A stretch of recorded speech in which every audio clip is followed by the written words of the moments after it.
نوح بکالی کا یہ خیال ہے کہ موسیٰ علیہ السلام جو خضر علیہ السلام کے پاس گئے تھے وہ موسیٰ علیہ السلام بنی اسرائیل والے نہیں تھے بلکہ دوسرے موسیٰ تھے۔ یہ سن کر ابن عباس رضی اللہ عنہما بولے کہ اللہ کے دشمن نے جھوٹ کہا ہے۔ ہم سے ابی ابن کعب رضی اللہ عنہ نے رسول اللہ سے نقل کیا کہ ایک روز موسیٰ علیہ السلام نے کھڑے ہو کر بنی اسرائیل میں خطبہ دیا تو آپ سے پوچھا گیا کہ لوگوں میں سب سے زیادہ صاحب علم کون ہے؟ انہوں نے فرمایا کہ میں ہوں۔ اس وجہ سے اللہ کا غصہ ان پر ہوا کہ انہوں نے علم کو خدا کے حوالے کیوں نہ کر دیا۔ تب اللہ نے ان کی طرف وحی بھیجی کہ میرے بندوں میں سے ایک بندہ دریاؤں کے سنگم پر ہے، جہاں فارس اور روم کے سمندر ملتے ہیں، وہ تجھ سے زیادہ عالم ہے۔ موسیٰ علیہ السلام نے کہا، اے پروردگار، میری ان سے ملاقات کیسے ہو؟ حکم ہوا کہ ایک مچھلی زنبیل میں رکھ لو، پھر جہاں تم اس مچھلی کو گم کر دو گے تو وہ بندہ تمہیں وہیں ملے گا۔ تب موسیٰ علیہ السلام چلے اور ساتھ اپنے خادم یوشع بن نون کو لے لیا اور انہوں نے زنبیل میں مچھلی رکھ لی۔ جب ایک پتھر کے پاس پہنچے، دونوں اپنے سر اس پر رکھ کر سو گئے اور مچھلی زنبیل سے نکل کر دریا میں اپنی راہ بناتی چلی گئی۔ اور یہ بات موسیٰ علیہ السلام اور ان کے ساتھی کے لیے بہت تعجب کی تھی۔ پھر دونوں باقی رات اور دن میں جتنا وقت باقی تھا چلتے رہے۔ جب صبح ہوئی موسیٰ علیہ السلام نے خادم سے کہا، ہمارا ناشتہ لاؤ، اس سفر میں ہم نے کافی تکلیف اٹھائی ہے۔ اور موسیٰ علیہ السلام بالکل نہیں تھکے تھے، مگر جب اس جگہ سے آگے نکل گئے جہاں تک انہیں جانے کا حکم ملا تھا، تب ان کے خادم نے کہا، کیا آپ نے دیکھا تھا کہ جب ہم صخرہ کے پاس ٹھہرے تھے تو میں مچھلی کا ذکر بھول گیا؟ بقول بعض صخرہ کے نیچے آب حیات تھا، وہ اس مچھلی پر پڑا اور وہ زندہ ہو کر بقدرت علیہ دریا میں چل دی۔ یہ سن کر موسیٰ علیہ السلام بولے کہ یہی وہ جگہ ہے جس کی ہمیں تلاش تھی۔ تو وہ پچھلے پاؤں واپس ہو گئے۔ جب پتھر تک پہنچے تو دیکھا کہ ایک شخص کا پڑا اوڑھے ہوئے موجود ہے۔ موسیٰ علیہ السلام نے انہیں سلام کیا۔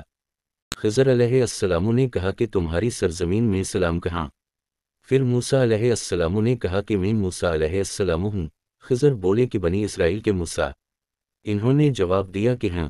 پھر کہا کہ کیا میں آپ کے ساتھ چل سکتا ہوں تاکہ آپ مجھے ہدایت کی وہ باتیں بتلاؤ جو خدا نے خاص آپ ہی کو سکھلائی ہیں؟ خضر علیہ السلام بولے کہ تم میرے ساتھ صبر نہیں کر سکو گے۔ اسے موسیٰ، مجھے اللہ نے ایسا علم دیا ہے جسے تم نہیں جانتے، اور تم کو جو علم دیا ہے اسے میں نہیں جانتا۔ اس پر موسیٰ علیہ السلام نے کہا کہ خدا نے چاہا تو آپ مجھے صابر پاؤ گے اور میں کسی بات میں آپ کی نافرمانی نہیں کروں گا۔ پھر دونوں دریا کے کنارے کنارے پیدل چلے۔ ان کے پاس کوئی کشتی نہ تھی کہ ایک کشتی ان کے سامنے سے گزری تو کشتی والوں سے انہوں نے کہا کہ ہمیں بٹھا لو۔ خضر علیہ السلام کو انہوں نے پہچان لیا اور بغیر کرایہ کے سوار کر لیا۔ اتنے میں ایک چڑیا آئی اور کشتی کے کنارے پر بیٹھ گئی۔ پھر سمندر میں اس نے ایک یا دو چونچیں ماری۔ اسے دیکھ کر خضر علیہ السلام بولے کہ اے موسیٰ علیہ السلام، میرے اور تمہارے علم نے اللہ کے علم میں سے اتنا ہی کم کیا ہوگا جتنا اس چڑیا نے سمندر کے پانی سے۔ پھر خضر علیہ السلام نے کشتی کے تختوں میں سے ایک تختہ نکال ڈالا۔ موسیٰ علیہ السلام نے کہا کہ ان لوگوں نے تو ہمیں کرایہ لیے بغیر مفت میں سوار کیا اور آپ نے ان کی کشتی کی لکڑی اکھاڑ ڈالی تاکہ یہ ڈوب جائیں۔ خضر علیہ السلام بولے کہ کیا میں نے نہیں کہا تھا کہ تم میرے ساتھ صبر نہیں کر سکو گے؟ اس پر موسیٰ علیہ السلام نے جواب دیا کہ بھول پر میری گرفت نہ کرو۔ موسیٰ علیہ السلام نے بھول کر یہ پہلا اعتراض کیا تھا۔ پھر دونوں چلے، کشتی سے اتر کر ایک لڑکا بچوں کے ساتھ کھیل رہا تھا۔ خضر علیہ السلام نے اوپر سے اس کا سر پکڑ کر ہاتھ سے اسے الگ کر دیا۔ موسیٰ علیہ السلام بول پڑے کہ آپ نے ایک بے گناہ بچے کو بغیر کسی جانی حق کے مار ڈالا، غضب ہو گیا۔ خضر علیہ السلام بولے کہ میں نے تم سے نہیں کہا تھا کہ تم میرے ساتھ صبر نہیں کر سکو گے؟ ابن عیینہ کہتے ہیں کہ اس کلام میں پہلے سے زیادہ تاکید ہے کیونکہ پہلے کلام میں لفظ لک نہیں کہا تھا، اس میں لک زائد کیا جس سے تاکید ظاہر ہے۔ پھر دونوں چلتے رہے حتیٰ کہ ایک گاؤں والوں کے پاس آئے، ان سے کھانا لینا چاہا۔ انہوں نے کھانا کھلانے سے انکار کر دیا۔ انہوں نے وہیں دیکھا کہ ایک دیوار اسی گاؤں میں گرنے کے قریب تھی۔ خضر علیہ السلام نے اپنے ہاتھ کے اشارے سے اسے سیدھا کر دیا۔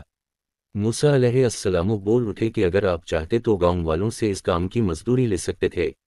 خضر علیہ السلام نے کہا کہ بس اب ہم اور تم میں جدائی کا وقت آ گیا ہے۔ جناب محبوب کبریہ رسول اللہ فرماتے ہیں کہ اللہ موسیٰ علیہ السلام پر رحم کرے۔ ہماری تمنا تھی کہ موسیٰ علیہ السلام کچھ دیر اور صبر کرتے تو مزید واقعات ان دونوں کے بیان کیے جاتے اور ہمارے سامنے روشنی میں آتے، مگر حضرت موسیٰ علیہ السلام کی عجلت نے اس علم لدنی کے سلسلہ کو جلد ہی منقطع کرا دیا۔ محمد بن یوسف کہتے ہیں کہ ہم سے علی بن خشرم نے یہ حدیث بیان کی، ان سے سفیان بن عیینہ نے پوری کی پوری بیان کی۔ صحیح بخاری حدیث نمبر 122۔